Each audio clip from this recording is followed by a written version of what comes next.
In this video, I'm going to talk to you about the 20 ways to stay bad at 40k.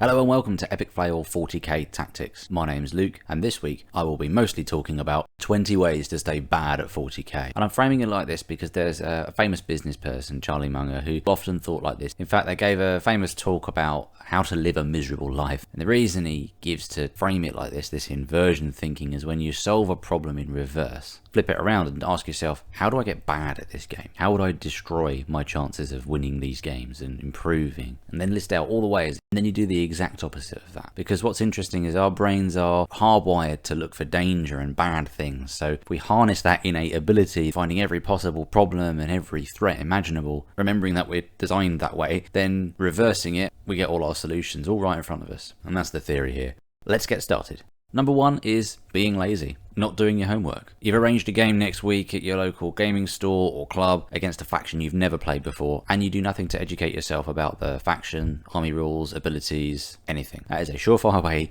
to lose a game very quickly. And this is the extreme example, is if you don't know a faction. This is applicable across all things. There's lots of different detachments within codexes now, so we might commonly face against Bringers of Flame when we play against Sisters of Battle, for example. But then if we play against a different Sisters player that doesn't use that detachment, but we put no effort into figuring out what they do ahead of that game, how different can Sisters be? Well, there's a different detachment ability and different enhancements and different stratagems there, which will change that game quite significantly. So not doing our homework when we have access to the apps and Warpedia, which, if you haven't heard of Warpedia yet, it is a totally free resource which has all the data sheets and information. So if you don't know what a unit does, you can check it out before the game. So yeah, point number one, not doing your homework and being lazy is going to mean you lose more games. And quite close to this point is number two, not reading the rules. We have the app at our fingertips now, as well as Warpedia, and the core rules are on the Games Workshop website for free. So if you've never read the rules properly, then you're doing yourself a disservice. It's boring, it's a dry thing to read, but I can honestly say it's the biggest pain point for a lot of people in tournaments. As a TO,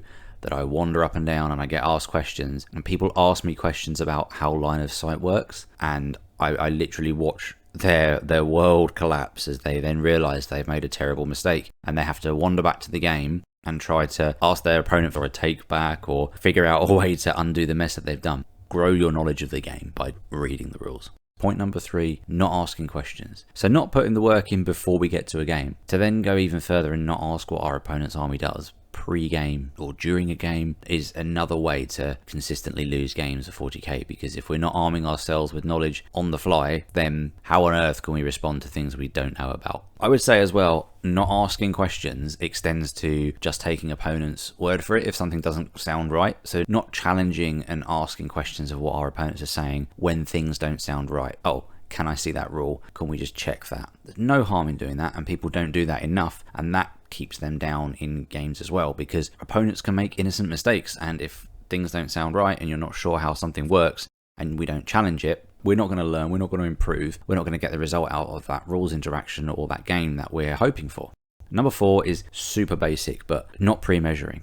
A way to stagnate at your current level of play is to not understand how far away from objectives, other units, terrain features that you are at any given point from certain units. And with mission cards reliant on us being in certain positions, pre-measuring where we need to be in order to score some of these missions is super important. Pre-measuring where our opponent's units can go to get angles on our units so that they can blast us from afar is really important. If we're not taking the time to pre-measure and figure all this stuff out, we're never going to elevate our gameplay.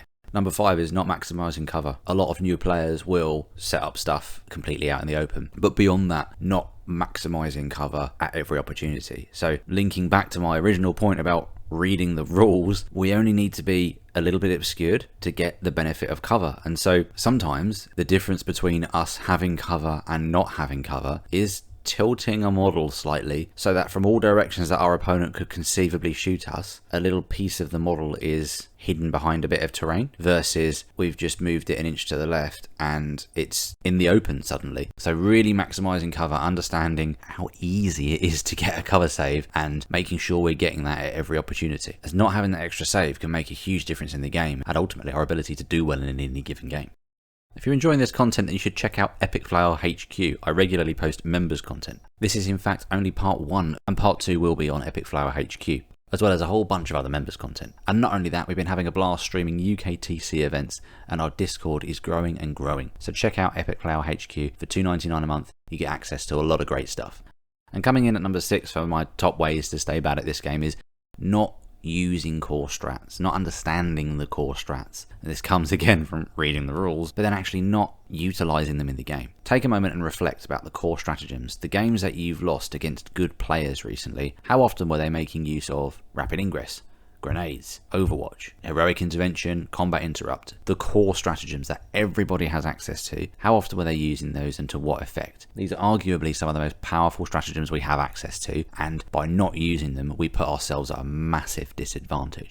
Number 7 is taking unnecessary risks. Let's say, for example, we move a unit forward and we want to try and get quite a lengthy charge off against our opponent. It's quite a risky thing to do if we're rolling an 8, 9, 10-inch charge. It's not very likely. So asking ourselves, well, does this actually make a difference in the game? If I try and get across the table and make the charge, am I going to be denying my opponents any points? Am I going to be setting myself up for staging into something bigger next turn? Am I going to be taking a unit out of the game that's really valuable? And if there isn't really any meaningful answer to these questions, then why are we doing the charge? Why are we putting ourselves in a situation where if we fail the charge, we have a unit out in the open? It's not worth taking the risk. The same is true often at times of command point rerolls, using the CP reroll. Is it really worth spending a CP on the chance that something might happen, might not? It depends on what's at stake as to whether or not the risk is unnecessary, but as a rule of thumb, if we don't need to be exposing units taking risks, then we shouldn't be. We have to manage our resources in game carefully. We don't want to be wasting them on things that don't actually affect the outcome of the game, so taking unnecessary risks and wasting those resources is a surefire way to continue to get worse at the game.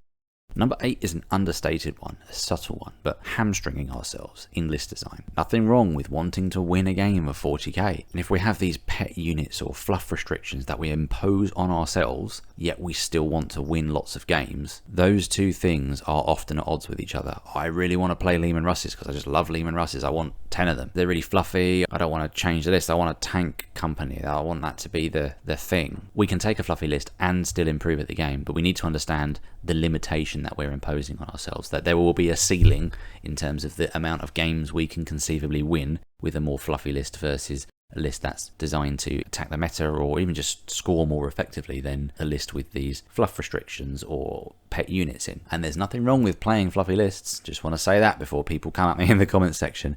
It's just understanding these kind of things put a ceiling on how many games we can win without us necessarily realizing it. We can trick ourselves into thinking, oh, well, no, I can still have a chance here. I can still do well. I can still win. But these decisions, particularly in a tournament style set, will have very limiting repercussions. Number 9 is obstinance and not being flexible in the game. So a great example of this is if we're playing against an army like World Eaters or Thousand Suns and we go all in trying to kill something like Angron or Magnus, and we focus a lot of attention on these units, but we don't quite get the job done. We have to take stock of what the game looks like now when it gets back to our opponent's turn and those powerhouse units have a chance to strike back. If we then continue on that course of action of trying to kill the big nasty monster, that might not now be the correct play to make. Taking a step back and thinking, okay, do I now need to take a different course of action? Is there a different play that I need to make? Trying to now go damage limitation, try and score points, not get sucked into this sunk cost fallacy. Yes, we've lost some things, spent some units to try and kill these big monsters, but if we continue to try that at the expense of losing more units and then ultimately the game, that is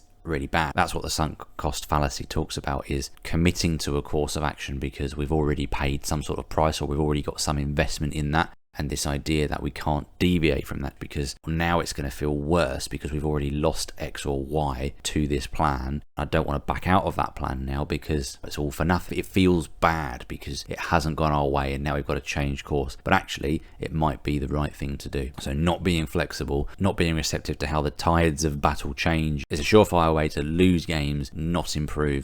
And number 10 is not being receptive to feedback. And this is an interesting one because people have egos that can be quite big in this game or sensitive. Everyone responds to feedback differently, and simply thinking we know better is a dangerous mindset to have. We might be right about something, but it still doesn't hurt to listen to other people's ideas, thoughts about the lists, perspectives. It gives us insight. Even if we ultimately think, nope, not interested in hearing that, that's fine. At least being receptive to feedback and other thoughts and opinions is really good. If we're blinking and we don't take on board other thoughts, ideas, criticisms, we can never grow as players or people. So I mentioned this was part 1, and part 2 will be available on Epic Flail HQ. The link for which can be found in the video description below. In the meantime, if you want to brush up on the recent changes that have happened in 40k, then you can check out the video that I made last week here. But that's all from me for now. Thanks very much for watching. Keep rolling those dice, and I'll see you in part 2 for more ways to stay bad at 40k.